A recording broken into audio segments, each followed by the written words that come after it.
In my previous video on thread cutting, I talked about cutting tool geometry. I discussed a few of the angles and dimensions we had to calculate to grind a cutting tool.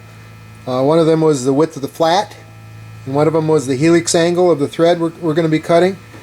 We've got those all figured out, so now it's time to take what we learned and apply it and grind a cutting tool, grind a thread cutting tool.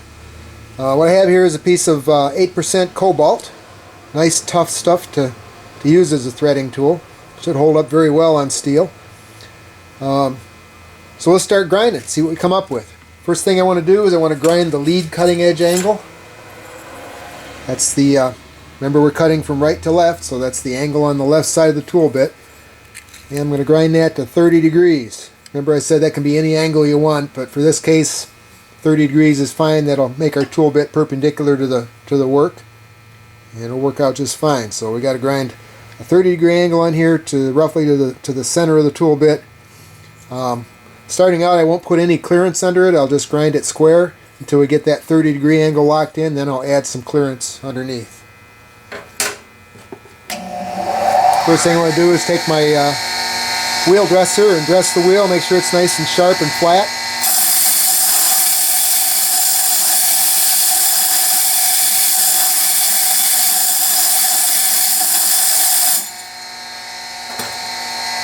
And let's start grinding.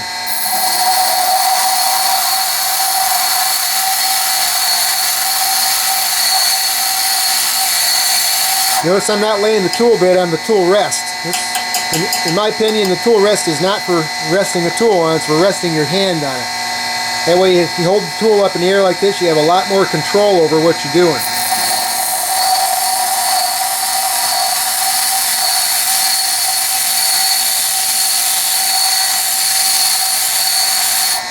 Of course, it goes without saying we're wearing safety glasses.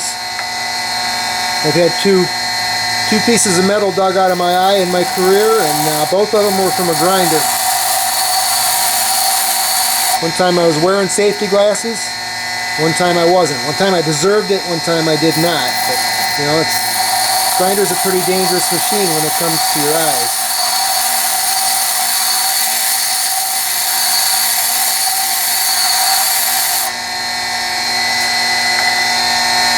Alright, we're getting pretty close here, getting almost down to the center of the tool bit, so it's time to throw the protractor on it and see where we're at.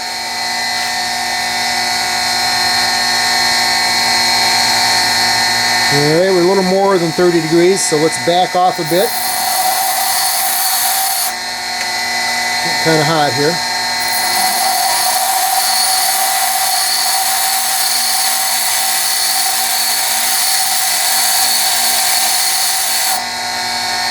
Alright, let's see what we have here.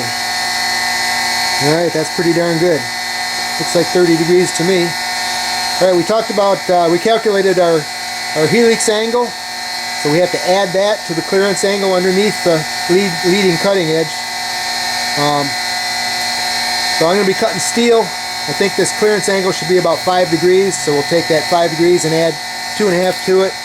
We're going to be looking for 7.5 degrees on the lead cutting edge angle.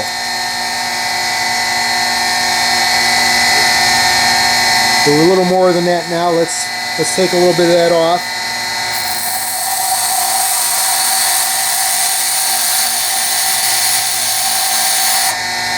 So we dial in right at 7.5. Yeah, it looks pretty good.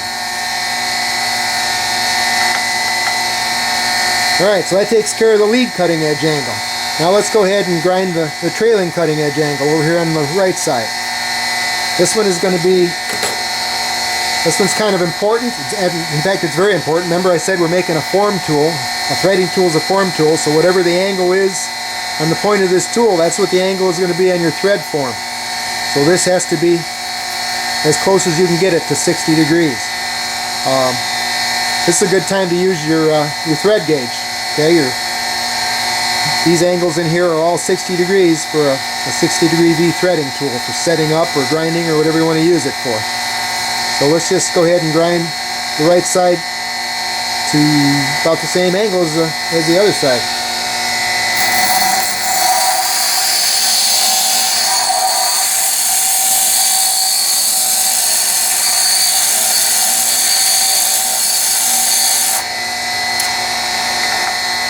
Now we want to try not to grind any clearance on this side because remember I said we subtract that helix angle from the clearance angle. So we're going to end up with very little clearance angle on the right side of the tool bit. Only about 2.5 degrees. So we'll make sure that's about square when you grind the trailing cutting edge angle. Make sure you don't have any clearance underneath it.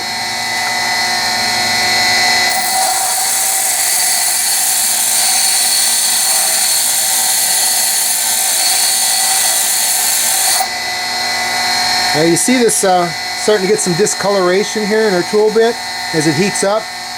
That's no concern. We don't care about that. We're not grinding carbon steel here. We're grinding high-speed steel, and there's a big difference.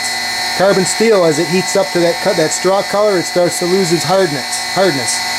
High-speed steel is not like that. It has what's called a high hot hardness. You can get high-speed steel over 1,000 degrees before it starts to lose its heat treat. And so really all you're doing when you quench it is just making it comfortable to hold. Alright, we're starting to get close here to our point.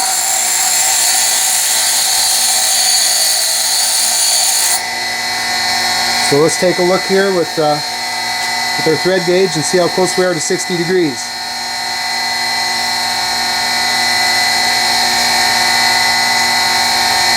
Yeah, look at that. We're just right on 60 degrees, so we're good there. Let's take a look at this clearance angle. Remember I said we needed about 2.5 degrees. That's 5 degree clearance for steel minus 2.5 because we're on the trailing edge or the trailing side.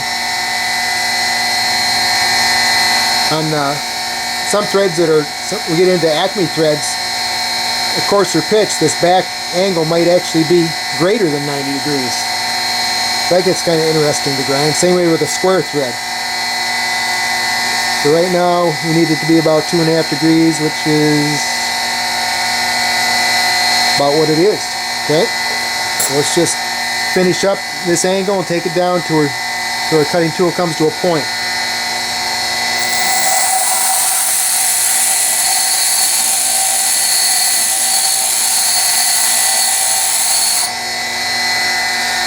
Alright.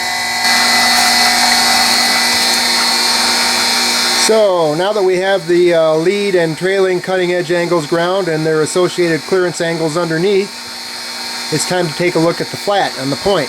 Remember I said that if you leave the thread grinding tool come to a sharp point on the end, the first time you take a cut with it, it's going to break that plane off. So it's good to put a little flat on the end of it. In the last video we calculated the width of this flat for this particular thread to be 16 thousandths. So let's see how to go about putting that 16 thousandths flat on the point of this tool. I've switched over to the finer wheel on my grinder. This is a 100 grit wheel versus a 60 or 80 on the other side. I forget what it is. This gives us a little more control. It's going to cut slower than that other one, so hopefully we'll be able to put this fine flat on here without going oversized. An easy way to gauge the flat is to use a pair of calipers. Set them for the width of your flat. Lock them down. Then you can just use the gap between the jaws as a gauge. You just stick the point of the tool in between the jaws, move it back and forth. If it catches, the flat's undersized. If it doesn't catch, it's oversized. So you want to kind of hit a happy medium there. You want to take just enough off to where it stops catching on the jaws and you move it sideways. So let's give it a go. Rest your hand on the tool rest.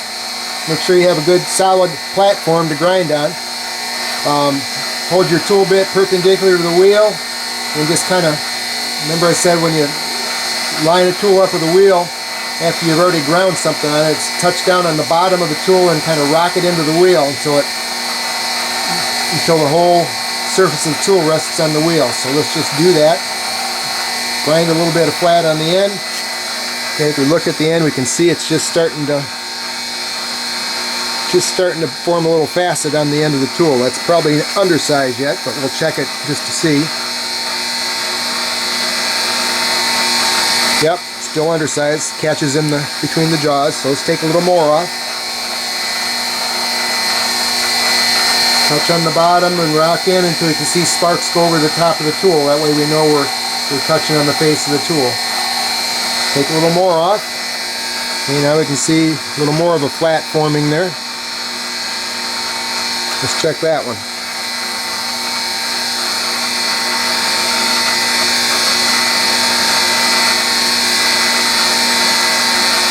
Alright, that feels pretty darn good. It just barely catches, so that's, I'd rather have it a little bit undersized than a little over. So there we are. Okay, we have a finished tool. Alright, we have our lead cutting edge angle over here, our trailing cutting edge angle, our flat. If you look at the very end of the tool, you can see the characteristic angle that flat takes on. That's the helix angle of the thread. That should fit nicely, line up nicely with the helix angle when we cut the thread. So that's about all there is to grinding a thread cutting tool. The next video in this series will be setting up the lathe to actually cut a thread using this tool. We'll see you then.